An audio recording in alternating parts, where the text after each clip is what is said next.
Some small homes feel complete the moment you walk in. Not because they have everything, most of them do not. Most small homes never reach this. Here is exactly why, and what the ones Completeness in a home is not the same as minimalism, and it is not the same as fullness. A minimalist home can feel incomplete if its emptiness was never decided upon, if things are absent because they were never acquired rather than because they were deliberately removed.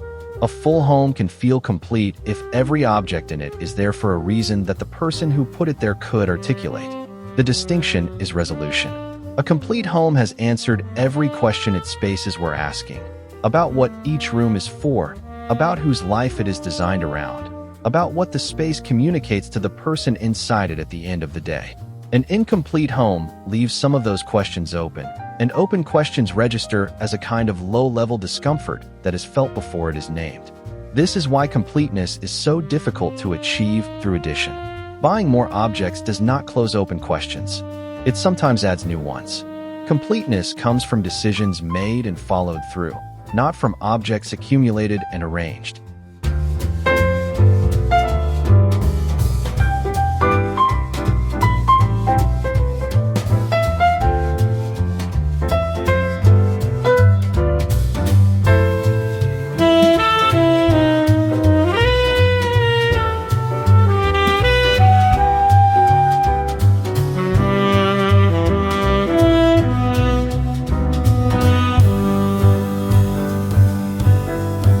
The most common reason small homes feel incomplete is a specific unresolved tension between function and identity, between what the home needs to do and what it needs to say about the person living in it.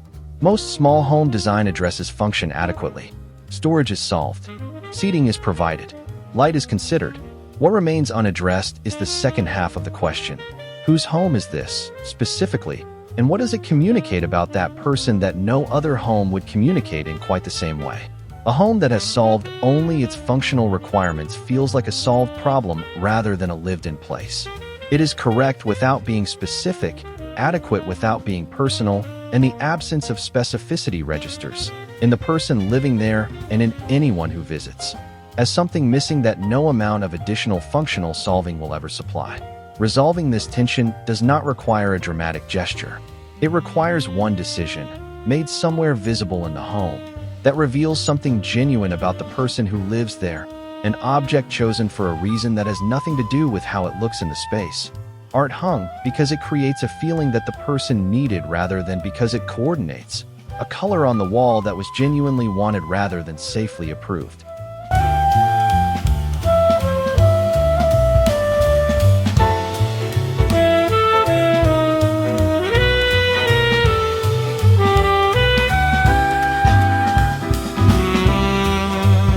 A room without an anchor cannot feel complete, regardless of the quality of everything else in it.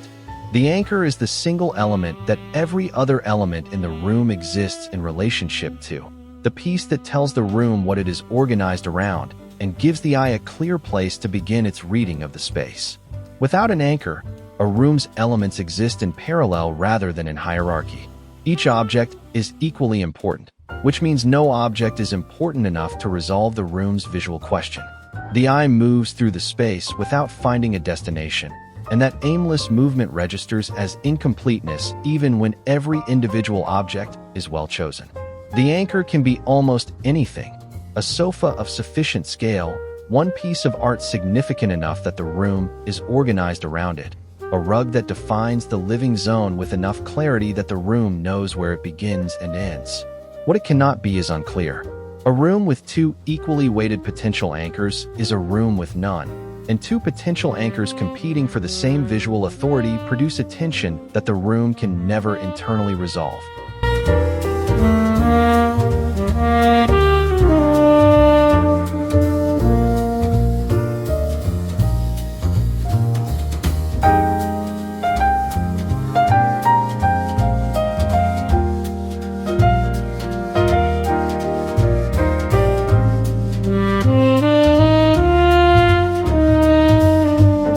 A room without an anchor cannot feel complete, regardless of the quality of everything else in it. The anchor is the single element that every other element in the room exists in relationship to, the piece that tells the room what it is organized around and gives the eye a clear place to begin its reading of the space. Without an anchor, a room's elements exist in parallel rather than in hierarchy. Each object is equally important, which means no object is important enough to resolve the room's visual question. The eye moves through the space without finding a destination, and that aimless movement registers as incompleteness even when every individual object is well chosen. The anchor can be almost anything: a sofa of sufficient scale, one piece of art significant enough that the room is organized around it, a rug that defines the living zone with enough clarity that the room knows where it begins and ends. What it cannot be is unclear. A room with two equally weighted potential anchors is a room with none, and two potential anchors competing for the same visual authority produce a tension that the room can never internally resolve.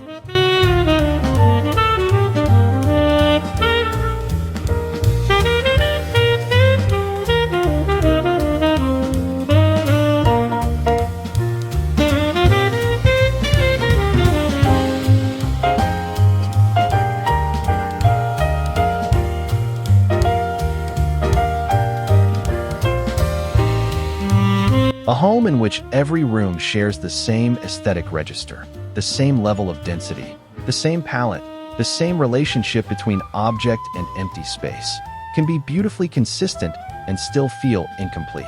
Completeness requires contrast as well as coherence.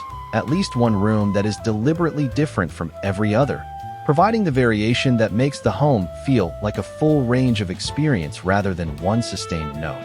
This is usually the bedroom, and the difference is usually a reduction, a room that is quieter, emptier, or more restrained than the rest of the home, providing a resolution that the living space's activity cannot offer. But it can also be a room that is more concentrated, more personal, more saturated with a specific quality that the rest of the home holds back from. The direction of the difference matters less than its presence. A home without this contrast reads as one-dimensional even when it is beautifully executed. The contrast is what gives the home range, and range is what makes a home feel large enough to actually live in, regardless of its literal square footage.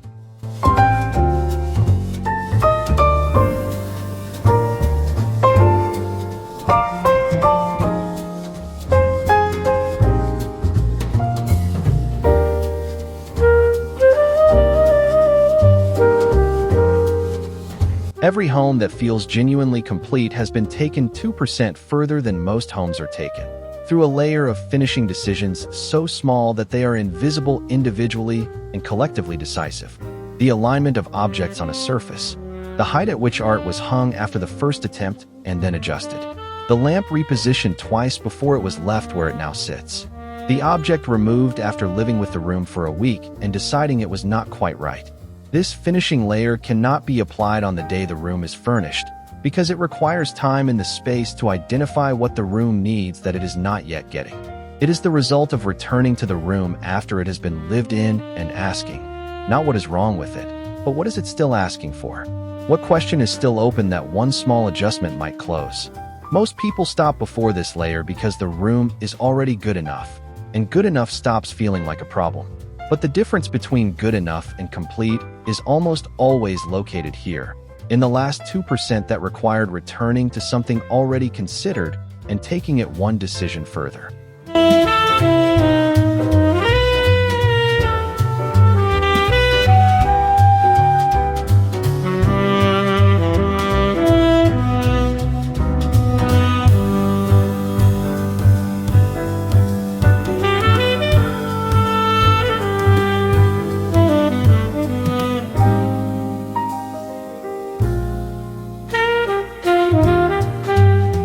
Every home that feels complete was designed around an answer to one question that most home design never asks at all. Not what should go here, and not what do I need in this space, but what does this home need to do for me specifically, at the end of a specific kind of day, in a specific kind of life, for a person with a specific relationship to home that is different from everyone else's?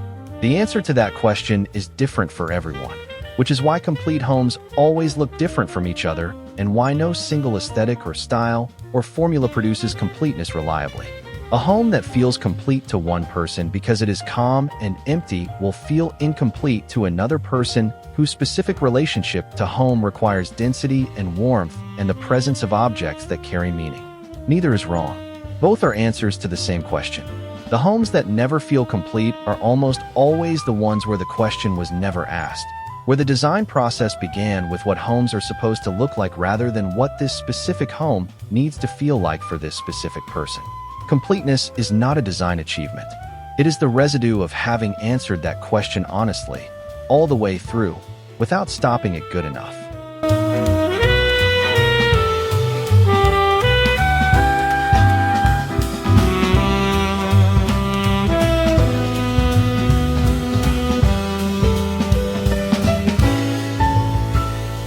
What does this home need to do for me, specifically at the end of a specific day?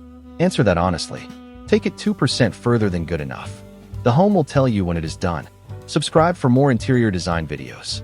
Tell us in the comments.